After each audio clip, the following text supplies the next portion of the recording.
Madre mía, no me lo puedo creer. ¿Qué pasa? Ha encontrado las alianzas. ¿Dónde? En el bolso de mamá. Lo sabía. ¿Qué? Estás realmente preciosa. Allá va. No es apto para cardíacos. Esta no es su primera vez. Hi, I'm Berta Hi. from Cartelera, Spain. Nice to meet you. How are you? Very good, thank you. Muy bien, gracias. Lately, this genre has been blooming in the streaming platforms, but not so much at the cinema. Why do you think it's that? I think rom-coms, romantic comedies don't necessarily have the spectacle now that I think cinema might require. I mean, I think hopefully people will keep going to the movies and as many as possible, but I think they need a reason to, maybe more of a reason than they used to, even more so now after the pandemic. And so I think it needs to be a movie rather than just a good story. And so I think possibly some romantic comedies don't have those ambitions, do you know what I mean? But obviously this was always hardwired into it, that it would be somewhere beautiful and that we'd shoot it widescreen and that it would try and match the impossible glamour and gorgeousness of the two leads. Talking about the two leads, how was that casting? I mean, Julia Roberts and George Clooney. It was scary. It was. The first conversation I had with the producer was I said it should be them because they bring that history to it. If you write about a divorced couple, then it really helps if you believe that they were once married and because they have 30 years of a very famous friendship and they've been on screen, I think, 5 times together before. And so we could just borrow that history. So effectively, it's like making a sequel. Do you know what I mean? You don't need to bother setting up because you just buy it from the beginning because it's something that's already happened. And so I wrote it for them. And actually, their characters were originally called Julius and Georgia in the first draft. And her character is still called Georgia because we just flipped the names. And then I sent it to both of them together, which you never do. You only ever go to one actor at a time. But I sent it to both of them with a letter going, I've offered this to you and the other one, and I think you should do it together, which was very scary. And luckily they talked that day on the phone and agreed to do it. So yeah, it was a lovely phone call. Ooh, you were really lucky. I was very lucky, yeah. I had no plan B. So, Wow, yeah, then so extremely lucky. I am extremely lucky. I'm sitting here extremely lucky.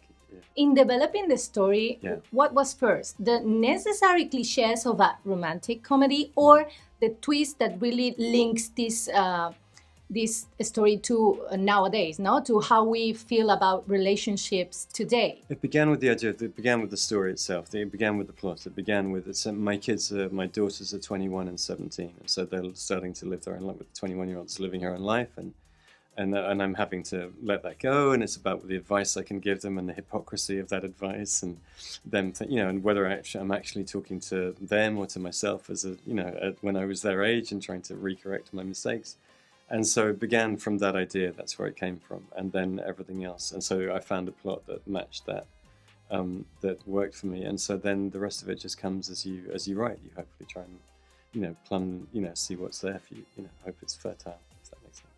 You obviously have an advantage with those two, leading the cast, but what key ingredient is also as important to this movie to be whole, to succeed? I try to only work with people that I really like. And so I knew Caitlin already, and she was already my friend, and I tried to work with lovely people, and I really believe that if you have a lovely time on set, then that will hopefully bleed onto the scene, onto the camera, into the scene, and you'll feel that warmth. And so, it's trying to create a vibe collectively with cast and crew, where you're all pulling together and all doing the same thing and all feeling the same tension and all having a lovely time doing it. So kindness, warmth, as well as obviously technical brilliance, which is not me, it's everyone else. Yeah, that's their that bit. can't be that's it. No, it's not me. I have no clue, but I'm smart enough to get out of the way if I hire good people. So that's for me. You're not new to the genre, so I wanted to know, based on your experience, how do you feel about romantic comedies nowadays? Are the studios trusting in them much or less? Are the audience? I think we'll see how this one goes, I think. I mean, it's not up to me to, it seems to me a resurgence, and that would be nice. I mean, we very deliberately set out to be George's favourite compliment when he saw a shot that he liked or we did something, was he would shout, "Old school," at me.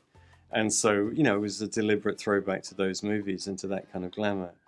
And so, we'll see what happens next. It's not up to me, but if people go, then obviously studios will be excited again. And so, but yeah, I mean, I can only hope because I loved writing it. I love working in this genre. I'm hoping for that too. Good. I okay. think we all are. Well, I've done my best for you. If it Thank hasn't you worked so out well, much. I apologize. Thank you. Nice to meet you. Vamos allá. ¿Cuál de ellos? Solo hay uno. Yo veo dos. Ah, sí.